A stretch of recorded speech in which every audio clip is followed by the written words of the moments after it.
Welcome to the Strong Guy Storytime with me, the Strong Guy.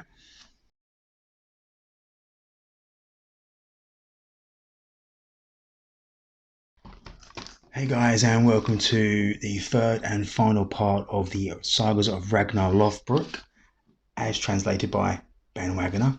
Hope you enjoy. Let's get to it. The Sagas of Ragnar Lothbrok, Part 3, Chapter 16. Now it happened that Ragnar's sons came to Denmark before the messengers of King Aela.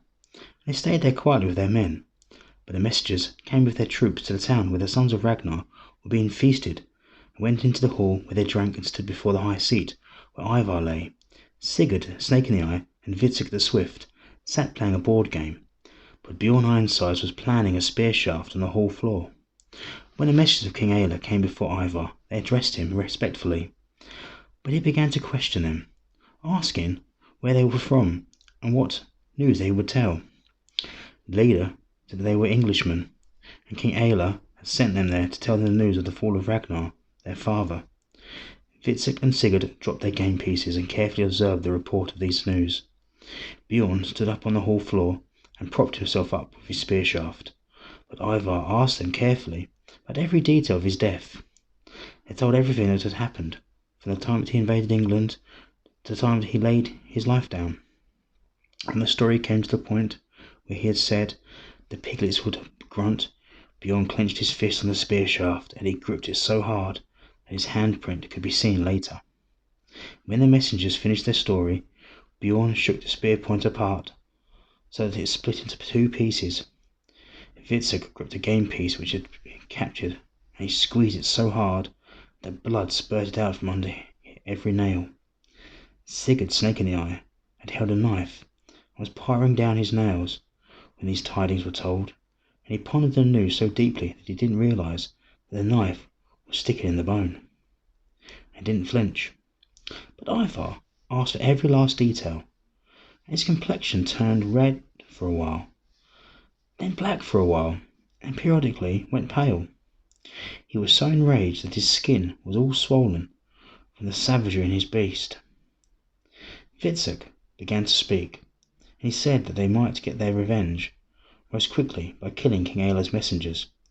Ivar said that must not happen. They shall go in peace wherever they wish, and if there's anything that they are short of, they may tell me and I shall get it for them.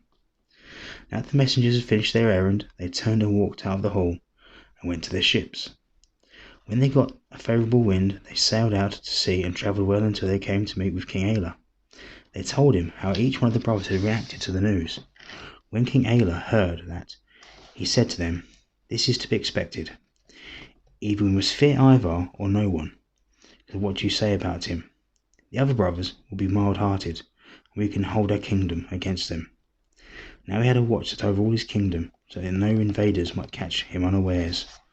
When the messengers of King Aela had gone away, the brothers held a council concerning how they should proceed to avenge Ragnar, their father. Ivar said, "I will not take part. I will not summon my men, because Ragnar did just as I was afraid he would. He handled this matter badly from the beginning. He had no quarrel with King Aela, and it has often happened that if a man unjustly plans aggression, he is laid low in dishonour. I will accept monetary compensation from King Aela if he will grant it to me." But when his brothers heard that, they became very angry, and said that they should never be such cowards, even if he wanted it so. "Many will say that we have wrongly given our allegiance, if we fail to avenge our father, though we have gone raiding far from home and killed many innocent men. That shall not happen. Rather, we must prepare every ship in Denmark that is seaworthy. We shall summon all our forces together, so that every man who can bear a shield against King Aela must go." But Ivar said that he would leave his ships behind, except for the one which I have myself. When it was heard that Ivar would take no part in this, they got a much smaller host, yet they went nonetheless. When they had come to England, King Aela found out. At once he had his trumpet sounded and summoned to himself all the men who would follow him. He assembled such a great host that no man could count them, and went out against the brothers. When they encountered each other, Ivar was not in the battle, and the battle ended thus. Ragnar's sons turned and fled. and King Aella won the victory.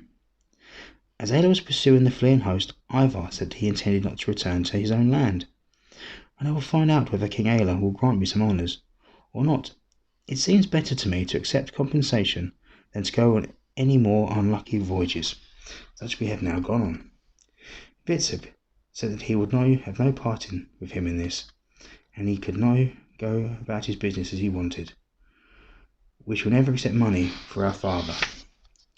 Ivar said he would part with them there, and asked them to rule the kingdom which they all had in common, but you must send me money when I request it. When he had spoken, he bid them farewell. He turned back to meet King Aella. When he came before him, he addressed the king respectfully, and began to state his case. I have come to meet you, and I wish to discuss making peace with you, and talk about such honours as you have done for me. I now see that I have nothing against you, and it seems better to me to receive from you such honours as you will grant me, and to surrender my men to you or myself. King Aella answered, Some men say that it is not easy to trust you. You often speak fair to them when you think falsely. It will be difficult for us to keep an eye on you or your brothers. I will ask for little from you, if you will grant it. I shall swear to you that I shall never oppose you. Now the king asked about what he had said about compensation. I want, said Ivar, for you to give me as much of your land as an ox hide will span, and around that I shall build a foundation. I will not ask any more of you than this, and this I know you won't do me any honour if you're not willing to do this. I don't know, said the king, how it could do us any harm if you have this piece of my land. Certainly I'll give you that, and if you swear not to fight against me, I do not fear your brothers if you're true to me. Chapter 17. They discussed the matter between themselves, and Ivar swore an oath to the king that he would not launch an attack against him and not devise plots to harm him, and he should own as much of England as could be spanned by the largest ox hide he could get. Now, Ivar got the hide of an old bull and had it softened, and he had it stretched 3 times. Then he had it cut apart as thinly as possible, and when he had the hairy side split from the flesh side, when this was done, that thong was so long that people marvelled at it. It hadn't occurred to anyone that it might become so long. Then he had stretched out in a field, and it encircled a plot of land so wide it was the size of a large town. On the outside he had the foundations marked for a great city wall. Then he got many carpenters and had many houses raised in that field, and there he had a great city built called London Town. It is the largest and most famous of all the towns in all the Northlands. Now that he had this town built, he gave away treasure. He was so generous that he gave with both hands. He seemed so great in wisdom that everyone sought him for advice in difficult cases, and he settled all cases in such a way that each party thought that he came out on top. He made so many friends that he had friendship with every man. King Aella had much help from him in ruling the land, so the king had himself look after many of his affairs and cases, and didn't have to deal with them himself. When Ivar had proceeded so far with his plans that his intentions seemed completely peaceful to everyone, he sent men to meet with his brothers, with requests to send him as much gold and silver as he asked for. And when these men came to meet the brothers, they spoke their message, and told how his plan was coming along. But no one could figure out what sort of strategy he was plotting. The brothers realized that he wasn't in his customary state of mind. They sent as much money as he had asked for. When the messages came to Ivar, he gave all his money to the most important men in the land, and so he lured away King Aella's fighting men. They all swore that they would stay home peacefully, even if Aella might go to war later. When Ivar had drawn up his force under his command, he sent men to meet with his brothers and tell them what he wanted them to raise the levy for all the lands that they ruled, and summon every man that they had. When his message came to their brothers, they quickly realized that Ivar thought that now they had their best chance of gaining a victory. They summoned their men from all of Denmark and Gotland and all the kingdoms that they ruled, got an overwhelming force together and assembled their levy outdoors. Then they set their ships' courses for England, sailing both by night and by day. They wanted as little news of their coming as possible to go before them. King Aella was told the news of war. He summoned his men, but few, because Ivar had drawn a great many men out from under him. Now Ivar went to meet King Aela and said that he would fulfill the oath that he had sworn.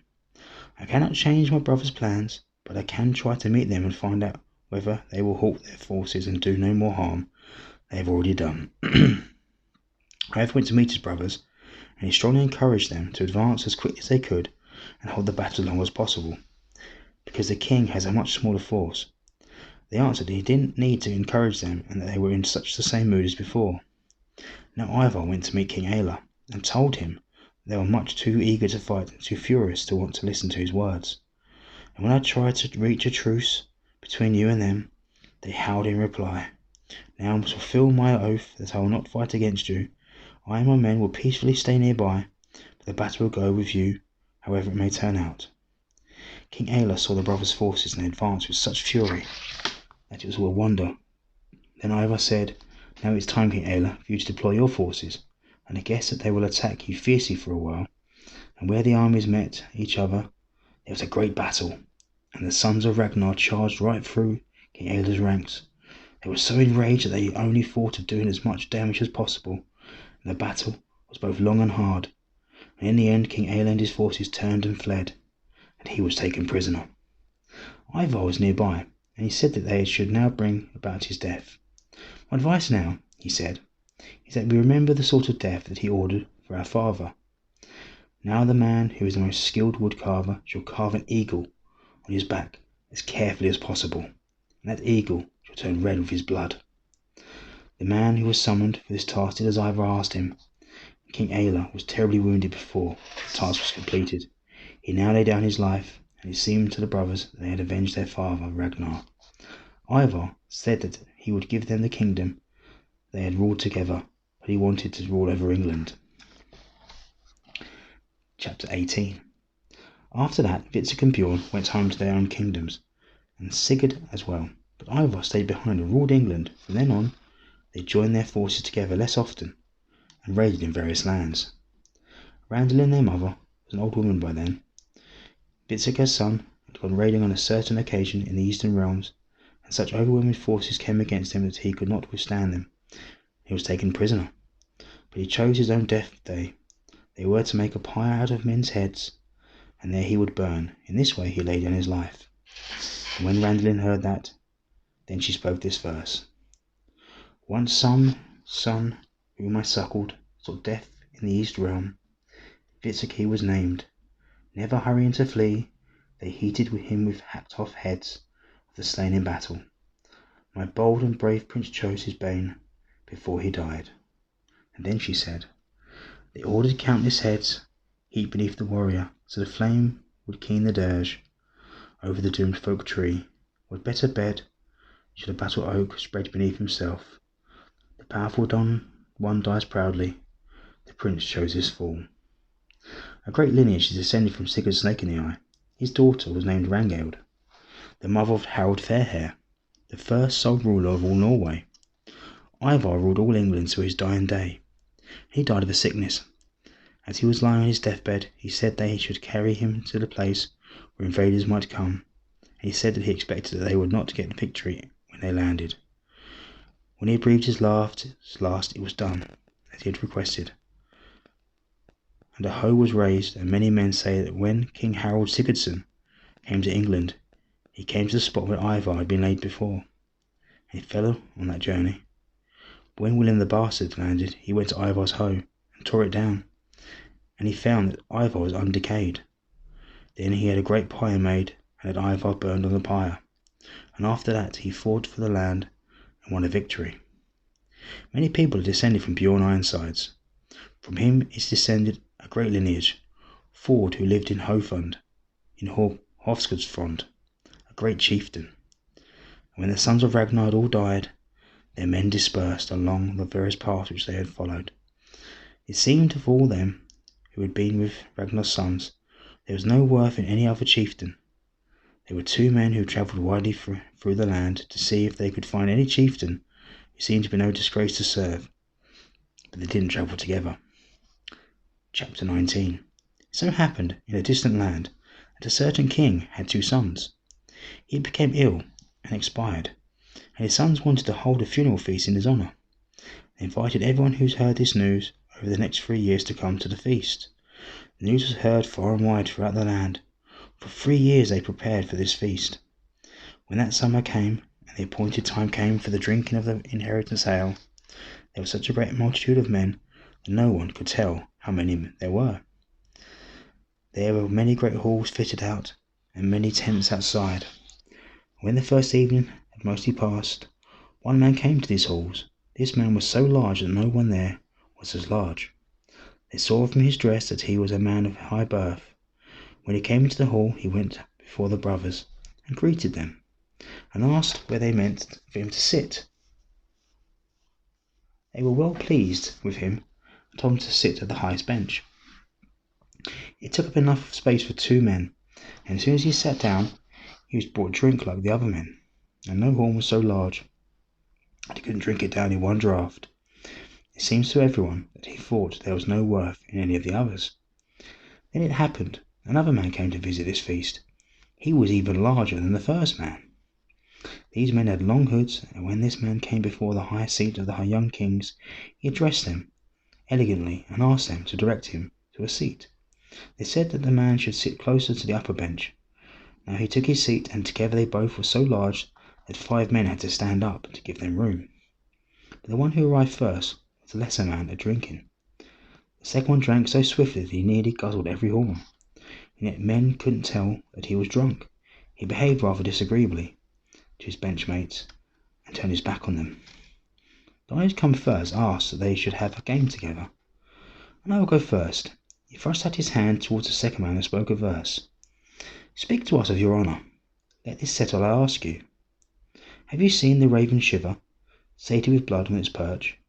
More often you sat at feasts, sprawled upon the high seat, than you carved bloody carrion for corpse birds in the valley." Now it seemed to the one who sat on the outside, the one who had addressed him had challenged him, and he spoke a verse in response. "Be now, you sluggard, shabby wretch, what have you done? You have dared no deeds that outdo my own glory. You didn't sate the sun-seeker, the bitch of the sword's game. You refused to give gore to the giantess steed." And the one who had arrived first answered, "We pushed the sea prancer's strong prow through the surf, as bright burned his sides with blood was splattered. The she-wolf was slavering, as we sated eagle's hunger, with red gore from men's gullets, winning grain at the fish's heath." And now the one who had come second spoke. "You never were found foremost, when Hades' field we saw, spread before the white steeds of seagulls' wide journeys. Against the latch you trembled, before we returned to the land, brought the red prows around, towards the raven's kingdom." The one who had come first spoke. "It's not fitting to fight over the foremost seat at banquets over glory. We've each gained that greater than the others. You stood there as swells bore the sword heart through the sound. I rested there as red prow rode into safe harbour." Now the one who had come second answered, "Bjorn we both once followed into every blade's clash, firm the faithful champions when we fought for Ragnar. When the brave did battle in the Bulgar's kingdom, I suffered a wound in the side. Now sit by me, neighbour." They recognised each other at last and stayed at the feast. Chapter 20. There's a man named Ogmund, who was called Ogmund the Dane. He once travelled with 5 ships and anchored on the coast of Samso in Munar Bay. It is said that his cooks went on land to get provisions, but his other men went into the forest to amuse themselves. They found an ancient wooden man, 40 ells high and overgrown with moss. Yet all his features were visible. They discussed among themselves who must have sacrificed this huge god. And then the wooden man spoke. "So long ago, the sons of Hakelin rode this way, in roller warships, sailing the sailed trail of the sea trout. Then I was chosen as chief of this village. Southward by the sea, I was set up by the shining, sworded sons of Lothbrok. They sacrificed to me for the slaying of men in the southern part of Samso. There they said I should stay while the shore lasts, a man next to forms most overgrown. Now the clouds cast tears on me, neither covers me, not clothes nor flesh." This seems extraordinary to the men, and they told it to others. The end.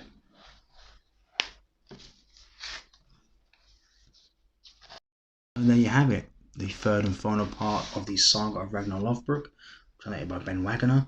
After this, we'll be going on to the Saga Fragments. I believe it's called the Sogblugot. Apologies for the awful pronunciation there. And then after that will be the translation of Ragnar's death song, the Krakelmaul, or the Words of the Raven. So that'll be in the next part, which comes hopefully soon. So I hope you enjoyed listening to me read this saga. I've enjoyed reading it. So I will see you next time, and stay safe, stay well. Goodbye.